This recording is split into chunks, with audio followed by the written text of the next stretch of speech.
This is Alexa Linton, and you're listening to the Whole Horse Podcast.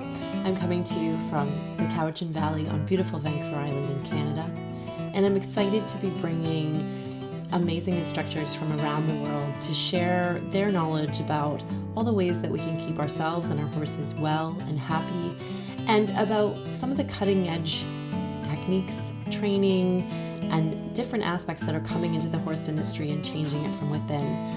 I'm so excited you're here, and I'm excited about the times that we live in and the shifts that are happening in the horse industry before our eyes.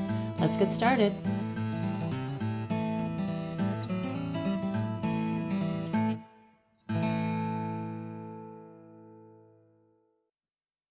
Hi everyone, Alexa Linton here, and you're here on the Whole Horse Podcast. Today on the podcast, I have Steph Kallstrom, who's in Vancouver, not too far from me as the crow flies. Thanks for being here today, Steph. Thank you. It's great to have you on, and I'm excited about our conversation, and I'm really thankful that you agreed to come on and chat today, and share your story with horses.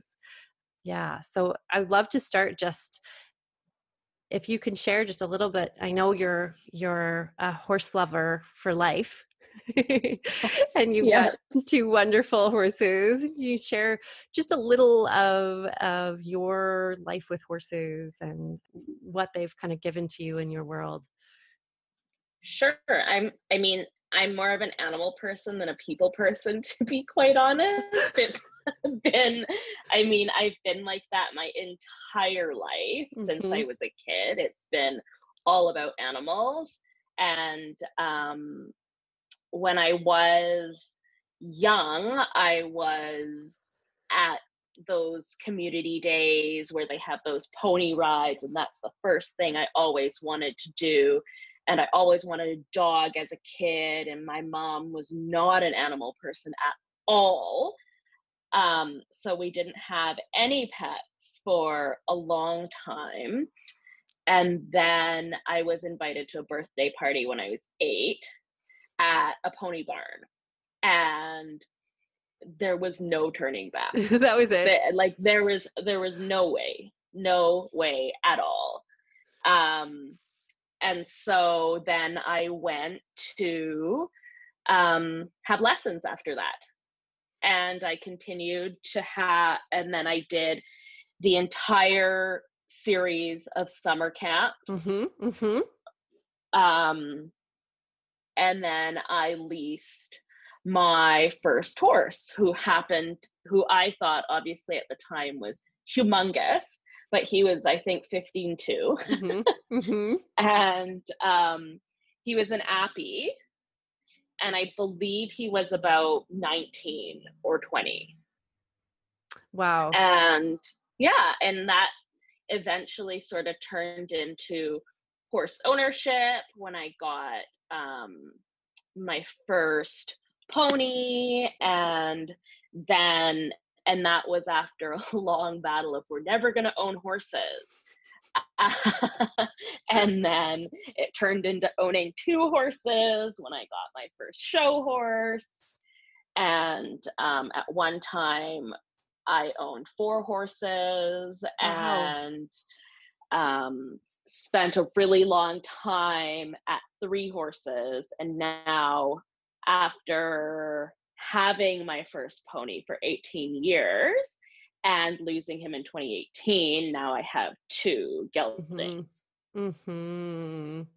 Yes, we're talking about them a little bit before, Tigger and Sugar. They look and sound very lovely. I've been following on Instagram, so I see these great photos of your beautiful boys. Excellent. And I actually worked when I was a kid at the barn that you have your horses at, so which is kind of funny. We have some commonalities there. And one of the reasons I reached out to you, Steph, as you know, is you wrote an amazing article for Chronicle of the Horse called Life as a Black Equestrian. And really highlighting some of the pieces of that experience for you. Would you be open to chatting a little bit more about that? Sure. I mean, I grew up in Vancouver, which is notoriously known for having a almost invisible Black community here. Mm-hmm. Yep. Um, and I grew up on the west side of Vancouver, which is full of financial privilege, because it's an expensive city to live in. Mm-hmm. And as far as diversity goes, there wasn't a lot of it. And particularly in the sport, I mean, there was even fewer. So, I mean, my experience is probably very different from other people because I was adopted and my entire family is white. So, in terms of having that identity, I guess as a kid, I didn't really have one per se. Like Mm-hmm. it wasn't like I didn't necessarily identify with the Black community because that's not where I was ever raised. I had zero connection to that at all. But obviously, visually, I don't actually identify with the white community. So it was a very interesting place to be in. Something that I was very aware of, but something that we never talked about until now. Mm-hmm. It's never been something that anybody's really talked about until the last 8 to 10 weeks. So it's a really interesting place to be in because a lot of people have sort of said suffered in silence. And I mean, my degree is in English, so that's sort of what I do write, but I don't necessarily use that professionally right now. But I've written a few articles, and I mean, as early as 4 years old, that's the first time I experienced racism. Mm-hmm. Um, and I mean, as children aren't born racist. That's a learned behavior that they have. So, and it's something that you learn at home, and it's something that you learn through, I mean, the way that society sort of shapes us to be, and the way that it's pushed into society, and it's sort of ingrained into us from when we're young, whether that's pop culture or media or whatever it might be, right? So, Mm-hmm. I mean, riding as a kid, you know, even as a child and being a Black child, it was very interesting because a lot of the things that went wrong were often blamed on you, or you were the Wow. first one to be picked out to have done that thing that was wrong. Wow. And that sort of stance that people think like I work twice as hard for the same thing. It's true.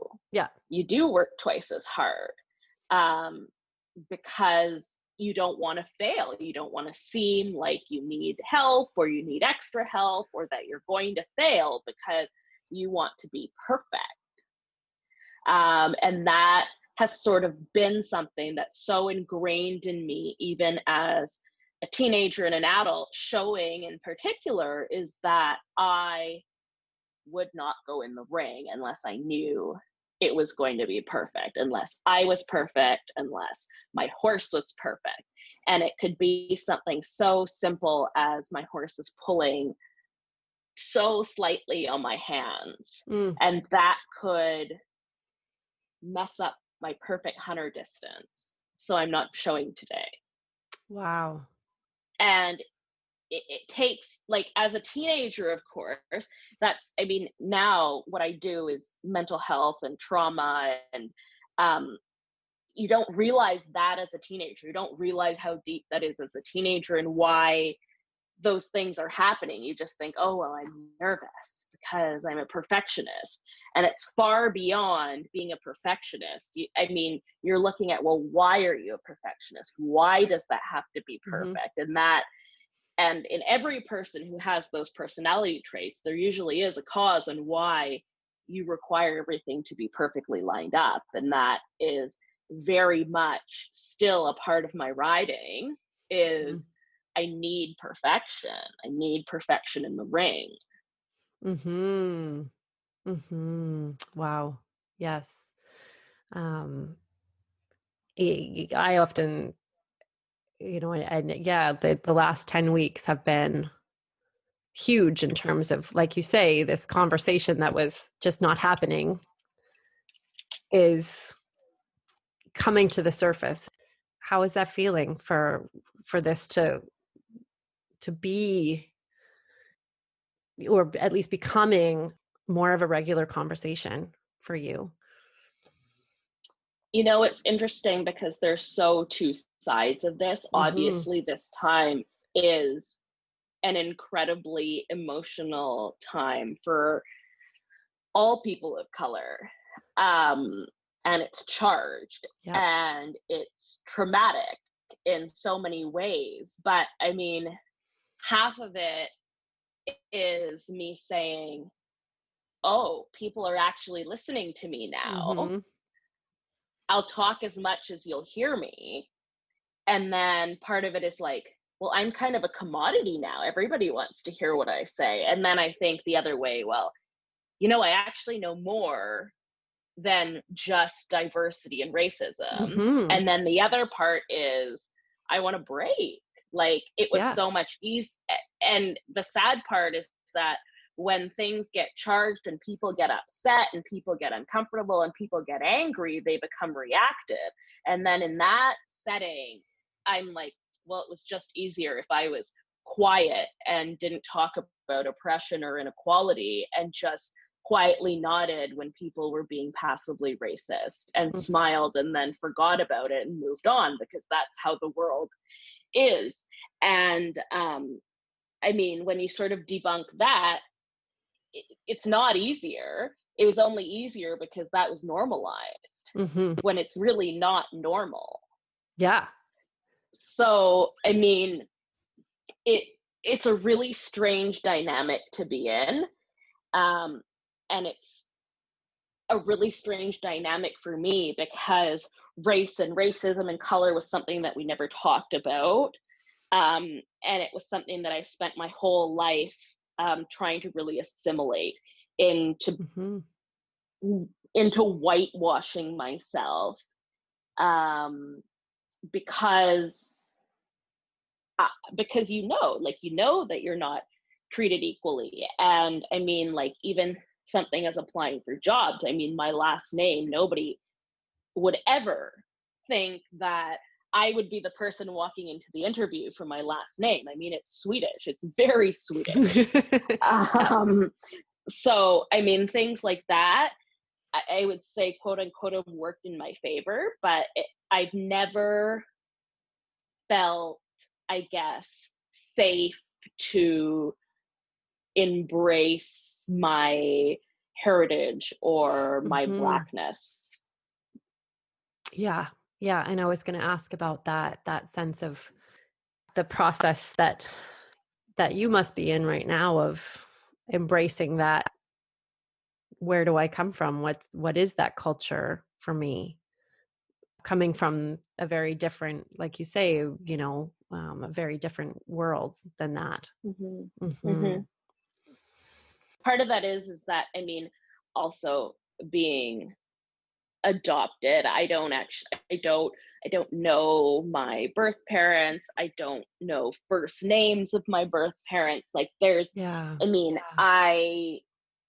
have a paper birth certificate that is lost somewhere in my mom's files from the late 80s in where I was born in Peru in an orphanage. I mean, like, I mean, to try and track down that information would be probably nearly impossible. But through sort of like genetic testing, I've actually been able to sort of track my lineage down, and that was what was more important to me. Rather, obviously, the other piece that you do when you do that is chronic illness and risks and things like that. But that was not interesting to me. What was really interesting to me was obviously genetic heritage and things like that. And it sort of had me diving into, because I don't look Peruvian, why do I look this way when I was born in Peru? Mm-hmm. And it wasn't until I was like an early adult until I realized that there's actually an Afro-Peruvian culture in Peru, because hundreds of years ago, when the first slaves came into Peru, they were from West Africa. Oh. And so there's actually an Afro-Peruvian population in Peru that have a fairly developed culture and people who are still living there who are descendants of slaves. And that is why my complexion is the way that it is. And from finding out from my genes that they were able to sort of specifically pinpoint most of my African heritage to Nigeria. Wow. Wow. And how did that feel when you got that information?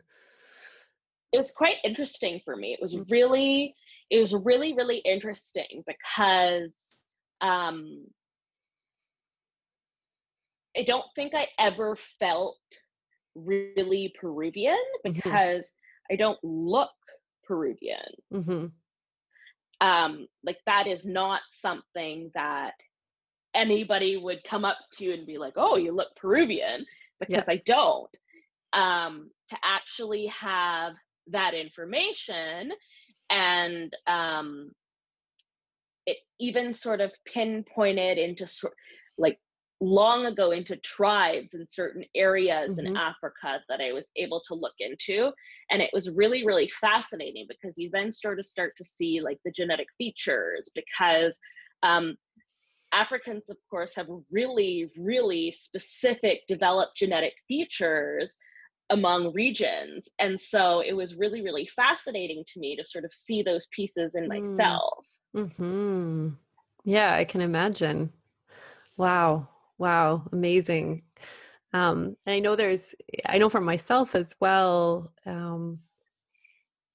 one of the things that I've been sort of working with my work around, and I hesitate to use the term allyship. I am working with that of, okay, how does that land? But it seems for me that part of the healing process for a lot of us is actually like tracking back our own indigeneity, sort of pre-colonial, these various ways that we got to the various parts of the earth that we did, that there's healing there, right? And so amazing to hear about that. And I know one of the pieces that you work with a lot is this idea of trauma-informed work. So, I mean, professionally, what I do is I'm a case manager and naloxone site coordinator for a site in the downtown east side, where my caseload sort of varies, can be up to 75 sometimes. Wow. Of really, really complex, I would say some of the most complex folks who are living in our province, who have a mix of mental health issues and trauma and addiction, cognitive issues and physical disabilities, and are generally just have been very marginalized by the systems that are in place that are supposed to, I'm going to say, quote unquote, help them. And part of my work that I do is advocating to have these systems change and actually suit the people that they are supposed to help. And I really got into that work by accident. So part of that is that I've faced my own pretty horrific trauma in my life. And having that commonality, because I think that all human beings have some commonality, and having that commonality with folks who are in that position and who most of them have faced really significant trauma really helps me to be able to understand and sort of accept some of these things that some people just can't understand. And it's things as simple as why is this person screaming at me to get a bottle of water? And just understanding the level of desperation that human beings have when they're put in a position to fail or to harm them is something that I have also experienced myself. So it puts me in a completely different position to be able to advocate and use my skills to sort of break way for change in a system that honestly is so tired and so wrong. And so part of that piece is I teach trauma-informed care and practice we get practicum students at our site 4 times a year. And so that would be to social work, nursing, and social services students. So that's informed with intake, so how we intake clients into shelter and into case management. And that would also be in terms of developing care plans and how developing care plans actually needs the engagement of the actual client to move forward. And so, of course, the way that I work in terms of trauma informed sort of fits right into the time that we're sitting at now, which is really racially charged, and into sort of dealing with racism and also learning about racism and asking questions. And for people who don't actually know what trauma-informed practice means, it's sort of integrating the understanding of trauma and the experiences that people have had, whether that's to violence or emotional trauma or whatever that may look like, to avoid re-traumatizing that person, and to make that person feel safe, to have control, and to have choice, and to be able to heal. Because if anything, this time being so challenging for not only Black people, but all people of color, because it's very much feeding into all people of color at this point, is that the general public needs to understand that we need to promote healing. And that is really tricky, particularly when our experience is hard for other people to understand. Yes, absolutely. This trauma-informed work, what you shared earlier was just this sense of it having the effect of changing perspective, changing people's outlook on behavior, actions.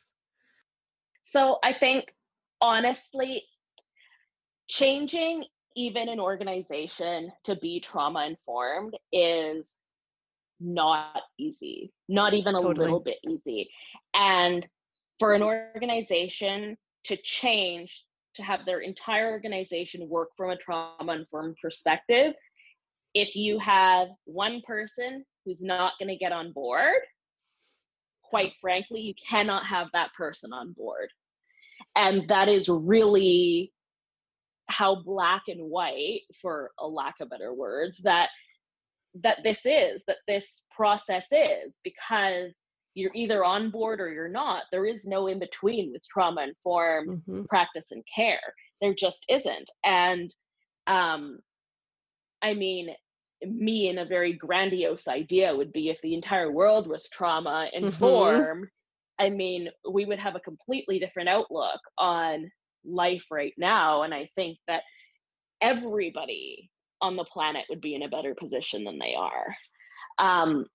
But I mean, for the interim, it's really about understanding human behavior and how your reaction or your way of communicating to someone can have a really severely negative impact on that person. Mm-hmm. And you may think back to sort of what was culturally appropriate, I guess, in the early 90s and maybe even rolling into the 2000s of like, words don't hurt. It's not true.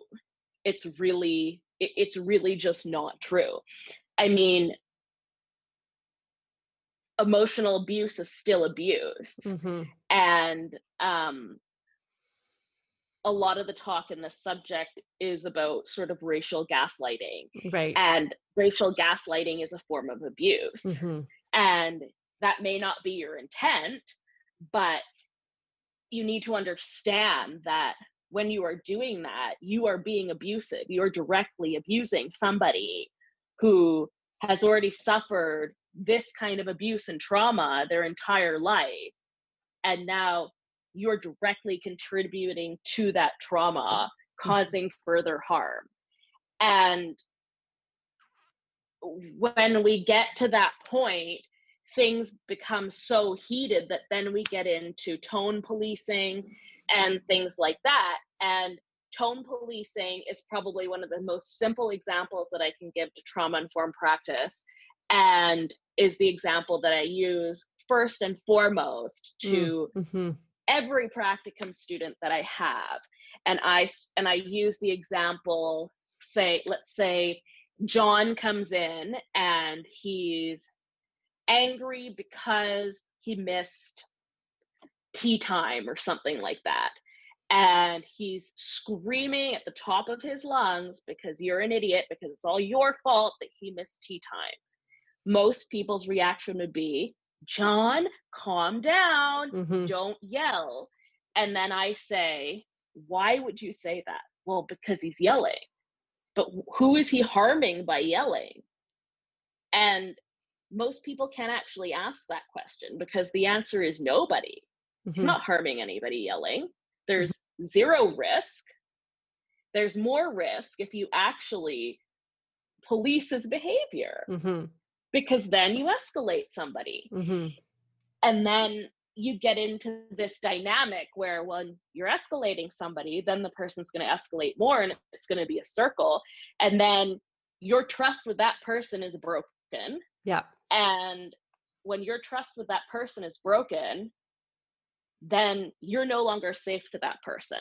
And when you're no longer safe to that person, you can't communicate. And we're going to become deeper and deeper and deeper in this hole where it's likely going to turn into, it's like it could escalate to a point where police are involved, which is traumatic in itself, or where force is involved, or where violence escalates, and so on and so on. And so you really need to think of your actions as to, why do you feel the need to tell that person to stop yelling? And a lot of people's answers tend to be, well, it's not respectful. Yeah. Okay, well, have you thought of the situation that this person is in? Have you thought of why the person is yelling? There are so many different possibilities, but addressing the actual yelling, which is the behavior, is really not all that important. And the results are not going to be favorable. So you really need to think about that, because that's not going to help you to understand. It's not going to help the other person to trust you, and it's not going to develop the conversation.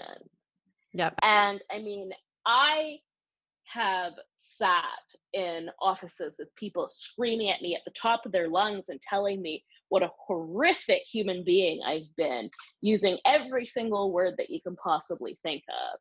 And humans can come down on their own as long as you don't interfere with that. And I mean, I think some people think that then the time after is to say, well, you know, that yelling is something that can't be tolerated. But I mean, we have, like, as human beings in society, we all know that yelling is not a great thing to do. We all know that you shouldn't come into a conversation and scream. It doesn't matter who you are. We all know that. A 4-year-old knows that. It's up to that person to be able to cool down and understand and sort of address that on their own. And some people will come back and they say, I'm really sorry, I was angry. But that in itself is also a skill, and that's not something that anybody should expect or that needs to be warranted to get service or love or compassion. And so that is a huge part of this right now, is that, yeah, people are probably going to yell. And that needs to be understood and part of the conversation. Because if you say something like, I don't know, let's have like a broad example, but somebody posts something Black Lives Matter and then somebody comments All Lives Matter. Like, immediately off the bat, whoever it is 0 to 100 after reading the comment. And it's not up to us as Black people who have lived this our entire lives to be like, okay, let's calm down and make sure that whoever feels really comfortable before we react. I mean, like, it's just not. I mean, that's a reaction to being traumatized, and really continuing to say things like, I mean, that is like a major piece in racial gaslighting, is to, instead of either saying nothing or to open up your mind to access some of the resources that are available to you and to really understand what Black Lives Matter means, it's really everybody else's job to do that work before they're causing trauma to other people. And it's interesting because I was told the other day by someone, you know, Stephanie, when you post things, you need to be prepared for other people to have a different opinion and for the rebuttal of what you're saying. And I said, actually, I don't. I never need to be prepared for somebody to abuse me, ever. Yeah. And I mean, I think that sometimes people don't actually understand that what they're doing is actually really abusive. It's really, really abusive. And it's deeply painful for us to sit here and to listen to that. And so when I say trauma informed, it's really about, it's trauma informed is complete, and I try to separate the two because people are really afraid of making mistakes too. So sort of separating the two.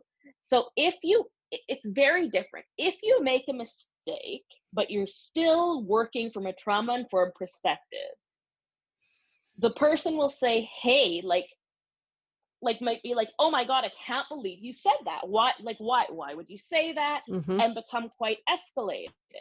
And then your reaction as somebody who is taking racism and questioning and learning trauma in a trauma-informed way would be like, I'm sorry, like, I didn't actually realize like that, like, it is my error. I take accountability for it. And moving forward, like, this is what I'm going to do. Mm-hmm. And like, there's no intention there to harm. And the impact of that is significantly less than it would be to be reactionary Mm-hmm. to that comment saying, well, I didn't even do it on purpose. I don't know why you're mad, or why are Yep. you yelling at me, and on and on and on. So it's very different. And I mean, it's different for different people too. But for me, somebody's sincerity to apologize and to really say, I'm sorry, like, I was wrong, like, I did not mean to hurt you, like, that was Mm-hmm. never my intention, Mm-hmm. means so much more than Mm. saying absolutely nothing or doing nothing. That's awesome to know that, as a white person doing this work, or really really trying to move forward in this arena of anti-racism. Like I said before the call, I was like, I might make mistakes on this podcast, and I would love you to correct me along the way if Mm-hmm. if I'm not in line, because it is a learning process. Yeah. I was marinated in the racial soup, so to speak, in terms of white supremacy, um yeah, it's this process of my eyes opening, and I think a Yeah. lot of my listeners is in a similar space, right? Of, oh my God, I did not realize this was occurring. Yeah. Yeah. I think it's really difficult for people to sort of separate if you're racist, you're a bad person, Mm-hmm, totally. because what really is shocking to people is when I say, most people on the planet are actually subconsciously racist. Absolutely. And they go, no, not me. Mm-hmm. Or their eyes go so wide and they're trying so hard to not react to that, because for so long there was only one type of racism, and that was overtly racist, right? Yeah. That was Mm-hmm. screaming the N-word at people as they walked down the street, or that was putting on a white hood and carrying a tiki torch. Like, there was no in between, because everything else was nodding and smiling, right? Yep. So now when we're in this new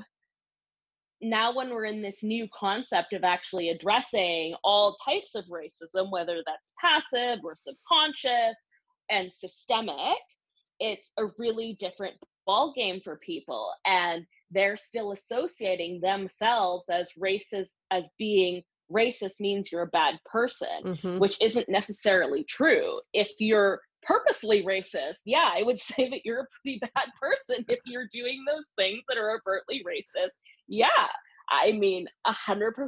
Mm-hmm. I mean, there's no way for me to sort of defend, like, oh, maybe you're actually a good person, because you're not. Mm-hmm. But if you are benefiting from systemic racism, or, I mean, being subconsciously racist, that doesn't mean that you're a bad person. You really are reacting and behaving the way that society has told people to be for thousands of years. That's just how we've learned. That's just how we are.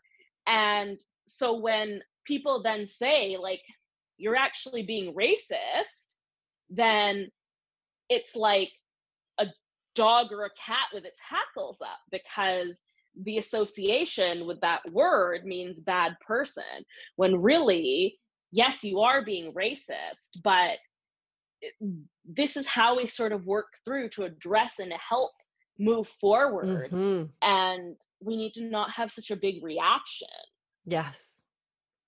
And I noticed that in myself was, initially when I first started doing this work a few years ago, that reaction came up, and then I started to recognize, wow, with some of the work that I've been doing and listening to me and white supremacy and all this, a lot of work around our Indigenous people here in Canada and what's happening there. I started to recognize this, as I say, this soup that I was marinating in, Mm-hmm. You know, it was literally all around me. So I didn't even realize these racist ideas and ways of being were there. And it, Right. you know, there's a fairly substantial, if not lifetime worth of unpacking around some Yeah, of those patterns, right?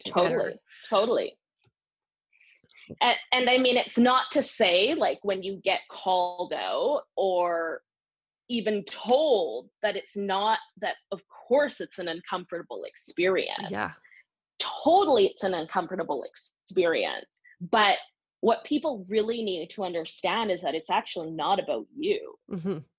Like, and it's so interesting because one of the yoga teachers who I see it twice a week without fail, unless I'm on my deathbed, I don't go to I'm always at that class, is she has been doing her own work in anti-racism, and she was called out, and it took her some time to sort of internally work through that, Mm-hmm. but then was really great in assessing that it wasn't about her, because it's not about her. Like, yes, like her being hurt by that is a natural feeling, but she's not harmed No. by being called out, and there was no intended harm to call her out, but her feelings are still hurt. But the other thing that she was able to recognize is that it was not about her, and that fear to be, it's more of a fear of people to be uncomfortable Mm-hmm. rather than, and to sort of sit. And there also comes sort of a sense of humiliation because Mm-hmm. we haven't recognized different forms of racism ever, really. So being called out like that may very well feel like the only being called an overt racist, which of course then comes with shame. Of course. And so it's a lot of different feelings that people need to process. But the point that I'm trying to make is that it's actually not about you. Like, the reason that you're getting called out or you're being corrected or you're being told is because the behavior that you are doing or the things that you are saying are harming other people. And they are harming Black people and they are harming people of color. Mm-hmm. So it actually is not about you. Mm-hmm. And that's been a big part of the process. You know, and I know for me growing up, and I would love to hear your thoughts on this, like it was one of those things where it was like, don't say Black, like don't describe that person as a Black person, don't talk about that, like don't talk about race, you know. I look back on that conditioning and I think this is a part of their identity. Like, you know, of course I'm seeing these things, right? But then we get into those places around like color blindness. So I don't see race, you know, right?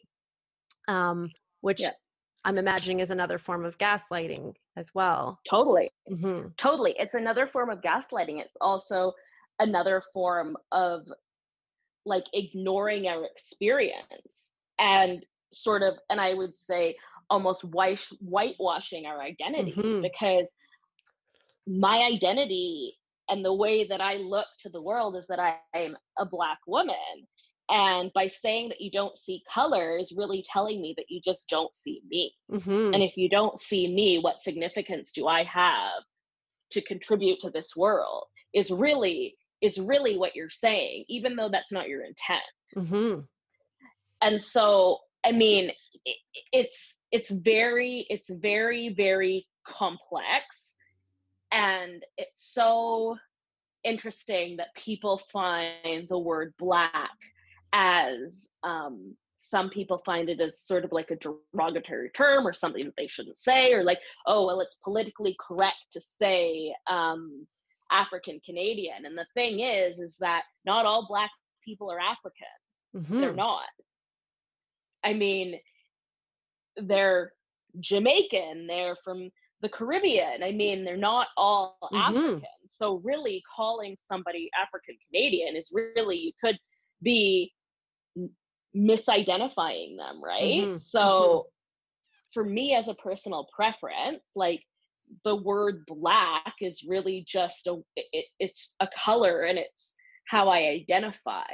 I mean, I have Nigerian heritage, but I also have South American heritage. So I wouldn't necessarily call myself African Canadian. Totally. Thank you for that. You know, it's amazing to have this conversation, and I would love to come back to the horse piece, because I really want to ask, you know, for you, distilling, you know, after writing the article and doing a lot, you know, being involved with horses your whole life and being in the show world, what are some of the changes or the shifts that you would love to see within the horse industry itself, within that world, to create more inclusion, to create more, you know, diversity potentially? So it's very interesting because my article sort of came about writing it after Missy Clark's article came out. So I saw the article, or of course, first I saw Sophie's article, which was the article that Missy was responding to initially.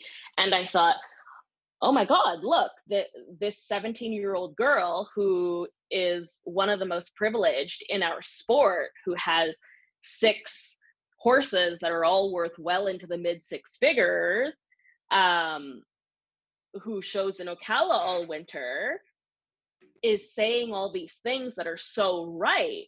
And I thought, finally, right?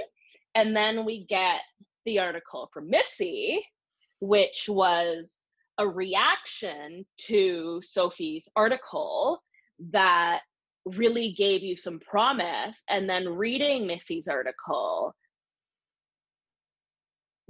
drained every ounce of that promise out of my body.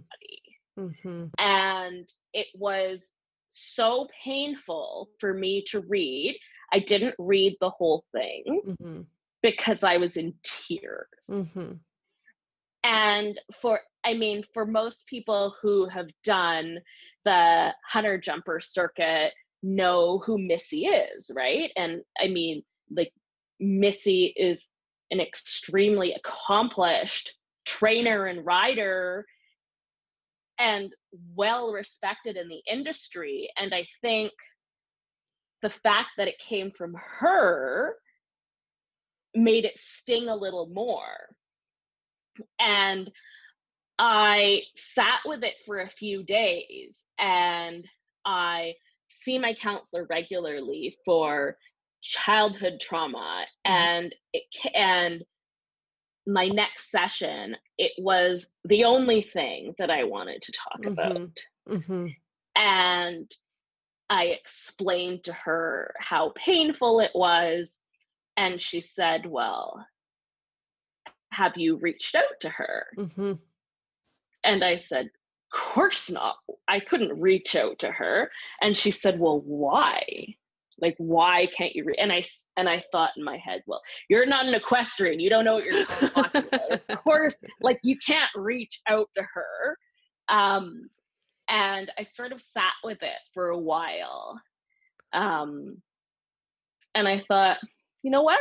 I'm going to reach out to her because it's still bothering me. Like, we're how many days later, and it's still really painful.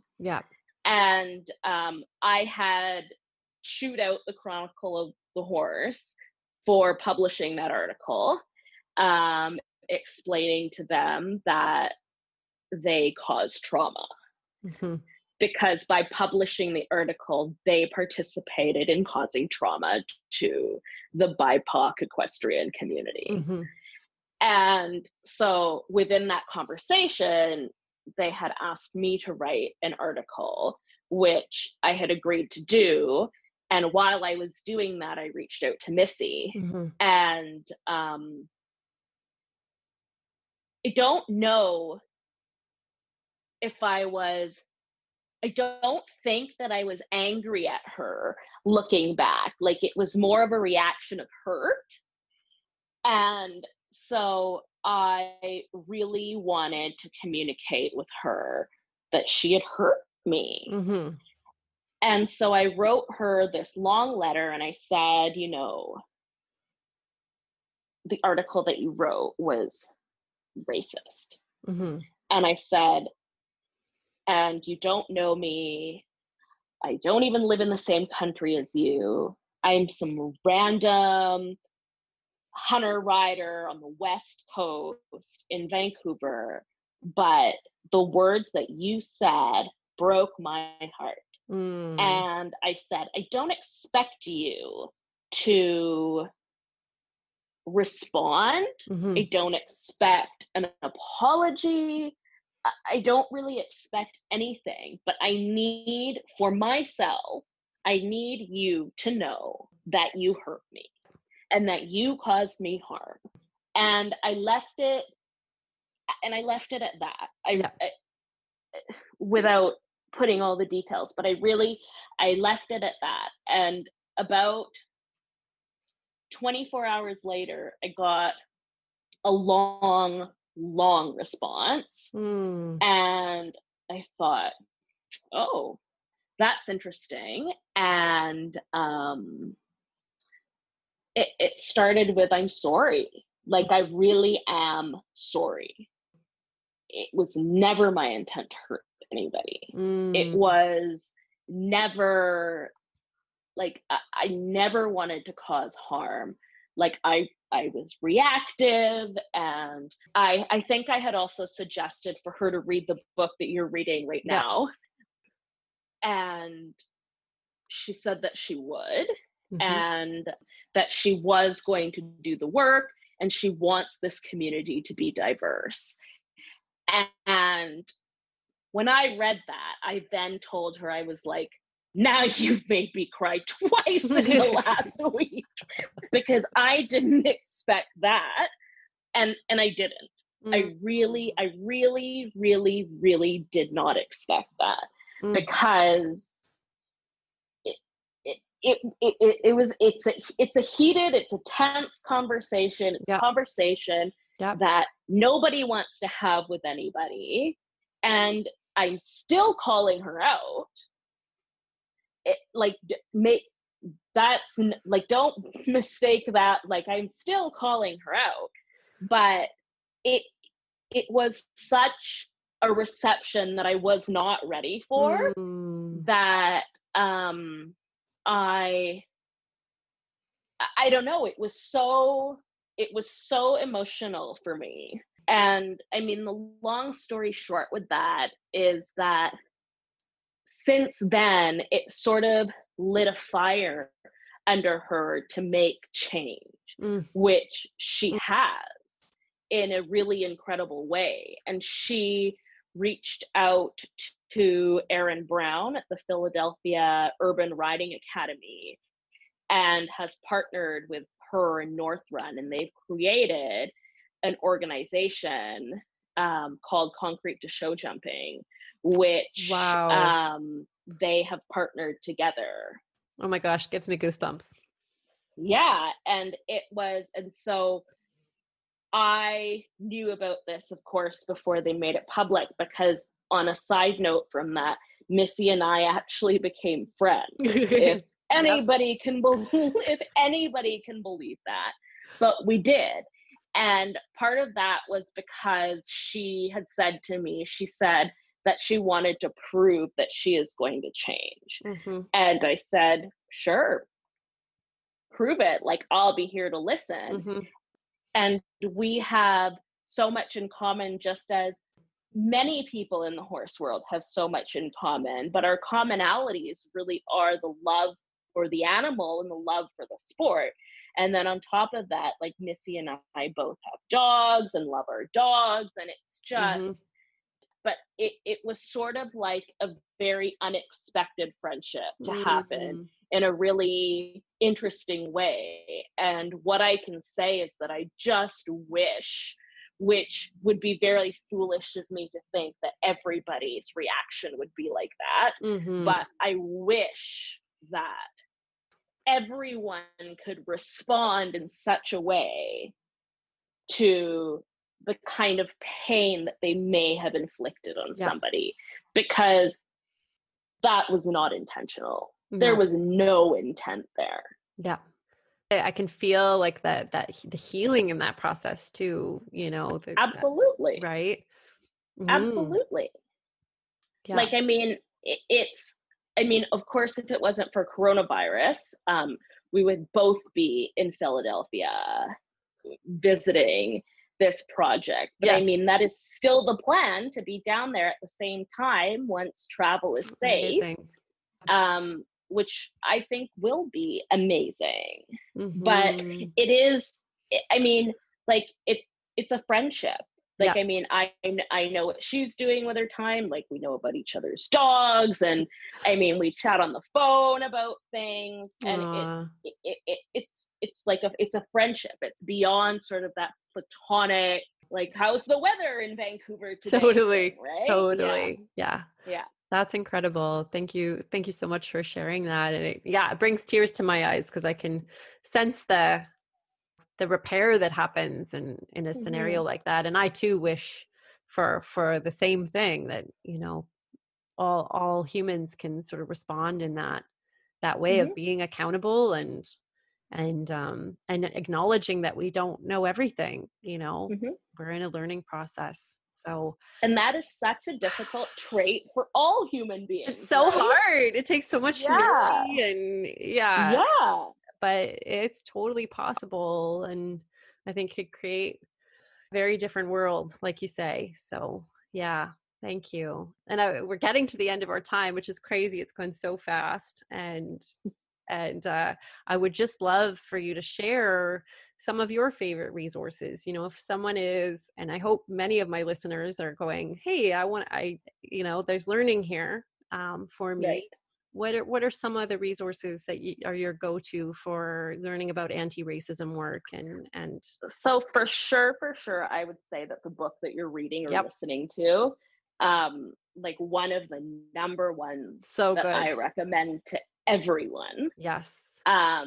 Also the book White Fragility. Yep. Super, super, super important. I've heard that. And then there's also one of my favorites is Rachel Cargyle. Oh, yes. And she has on her website a free 30-day course. I saw that. Yes. So I would say that, and, you know, of course, paid resources, but I think having a free course also, I mean, people who may not care that much will maybe investigate into that, right? I hope so. Yeah. And then maybe that will lead to something further and sort of a deeper course that actually is going to cost you some time and money and things like that to become an anti-racist. The other thing that I would say on the other spectrum would be to the Black Equestrians and the equestrians of color and things like that. But some of the podcasts even can be helpful to allies. Are one that I really like is the Balanced Black Girl, and she has a really great podcast, and they're obviously specifically catered to people of color, specifically Black women, but coping strategies for racial trauma was a really, really amazing podcast. Awesome. And for me, but also for allies into really understanding that, because it's obviously conversational, but it does go through the things that are happening in our lives and the things that we are navigating, and sort of gives you a real sense of understanding Mm-hmm. for how that manifests and how trauma happens. And it's interesting because as much as I work in mental health myself, Mm-hmm. the thing that really stuck with me in that podcast is that racial trauma is not recognized on the spectrum of mental illness. It does not exist. Wow. And that is unbelievable. It is. It's very to me. unbelievable. Mm-hmm. And so the woman who does that podcast is Lestrandra Alfred, Okay. aka Les. And so that would be my recommendation to the BIPOC community, but also to allies who are really on their journey to understand. Wonderful. Wonderful. Thank you. And for those out there, the book that I'm actually listening to on audiobooks is Me and White Supremacy. And it's very helpful and gives a lot of great exercises as well to move through and really sort of soul searching questions. So yeah, I've been really appreciating it for sure. Yes. Thank you so much. Thank you. Mm-hmm. It's been a real honor to hear your voice, and appreciate your time sharing all this great information with myself and my listeners. And anything last words that you'd like to share before we close up today, Steph? Well, I mean, the one thing that I would just say is Mm-hmm. to just acknowledge and realize that the way that you approach racism has a significant impact on people of color. That's huge. Yeah. Yeah. And I hope that lands for those of you listening. And this is important work. Right now, it always has been, but I think it's been brought to the surface as, okay, let's get to work here. So you're also welcome to reach out to me if you want different resources, and you'll also find all the resources that Steph shared today at wholehorse.ca under her episode there. So I'll have all the links to books and podcasts and everything there for you to have those resources at your fingertips. Okay. Thanks so much, Steph. I appreciate you being here. Thank you. Thanks everybody for tuning in, and we'll chat with you next time for our next episode. Bye for now.